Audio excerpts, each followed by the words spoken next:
Hey, it's Angel. I'm back making a video. We have a lot of work to do and a lot of messes going on. So I just thought I would show you a little tour around and let you know what's going on here. We have a lot of plants out here hardening off. We had some storms yesterday, so they are kind of a mess. And if you look here, a lot of water. So I need to drain all these off so they don't drown. I got all of the water dumped off of the plants that were out here hardening off. We had a few casualties, but nothing important or dramatic, so that's good. And now I've got some of the plants out front where I'm going to plant them. And then these ones are more for back here. Got a lot of the tomato plants, some flowers, some herbs. And I'm going to keep those back here because it's closer to where they're going to get planted at. We've got, so over here, where all these tomato cages are piled up into the beds is where all of the tomatoes are going to go. Got a bunch of flowers that are going to go here and there and some herbs that I'm going to plant in between the tomato plants. Still has a lot of work that needs to be done. The tomato cages, we were waiting for, can you see them? These posts right here that we got. That'll be stronger than the bamboo we've been using to hold up the tomato cages, and it'll last longer. So we were waiting on those to get the tomato cages in the ground or set up. Okay, so I was looking on Facebook the other day and I seen a post with pictures of these here, these plants here, which I had always thought were called clover, but according to this Facebook post, they are called purple dead nettles is one of their names, and they have a lot of medicinal benefits to them, and they're even used in recipes. So we're getting ready to mow because our yard really needs it. And I thought I would come out here and harvest some of these to hang upside down and dry to use in teas. Because we've got them everywhere, might as well use them, see what they're good for. The article that I read, or the post I read, said that they may be good to help with allergies. So good time of year to have them. So gonna harvest some of those.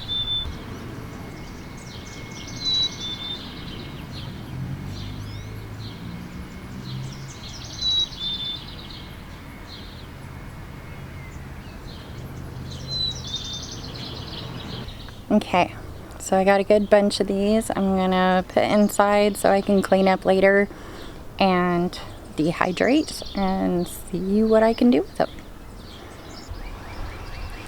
Okay, so it's later in the day and I thought I would show you some of the things that we got done today.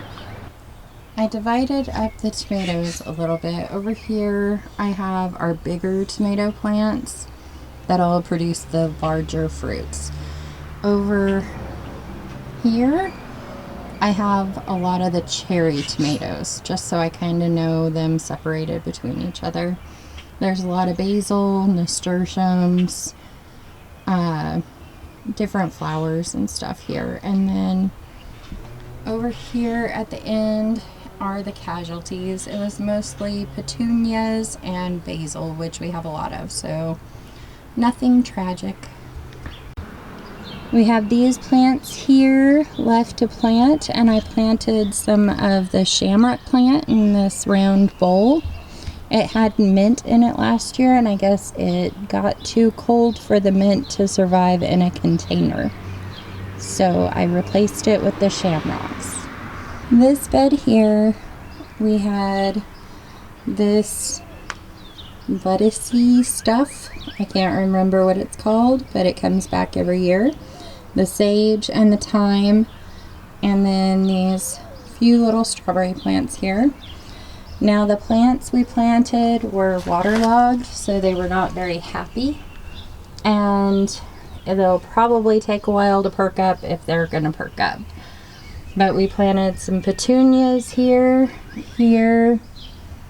down here, and kind of along the edge of the bed.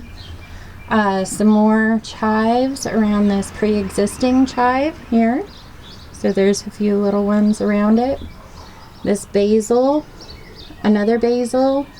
I have a purple broccoli and a purple cauliflower back there, and then the nasturtium back in the corner. That's what we did here in this bed.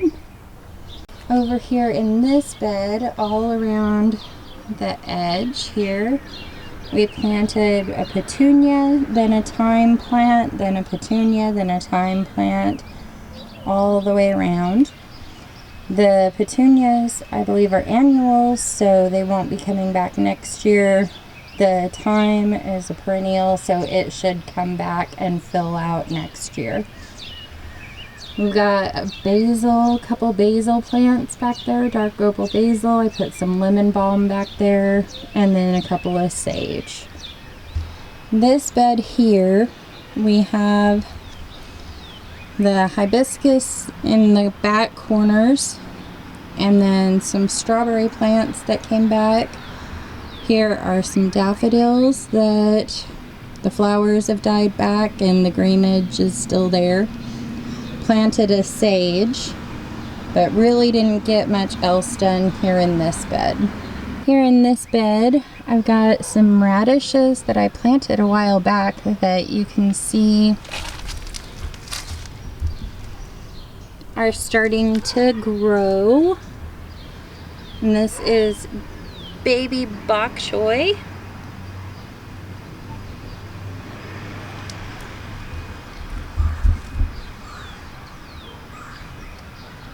And different things. I didn't mark things this year. I took pictures of the seed packet on my phone where I planted, so I can reference back through my pictures on my phone to know what I planted. We have this Swiss chard coming back from last year. I think it's beets in the very back. Right down here, there's peas that are going to be climbing up this tomato cage. We have some of the frilly M.I. Gardener kale and some carrots that are popping up here. There's a bunch of lettuces I just scattered here. And then there's this Swiss chard here coming up. Have some other peas coming up over here with some different lettuce in the front and in the back of the tomato cage. We have the arch all cleared up. The fig trees and the pineapples are out on the different ends of the arch. Getting ready to plant the sides. We found this mushroom while we were cleaning up over by the arch. I'm going to send pictures to a Facebook mushroom identification page that I'm on. See if anybody can tell me what kind it is. Well, that's about all I have to show you today. Just thought I would make a little video getting started in the garden. So I hope you all have a wonderful day. I love your guts.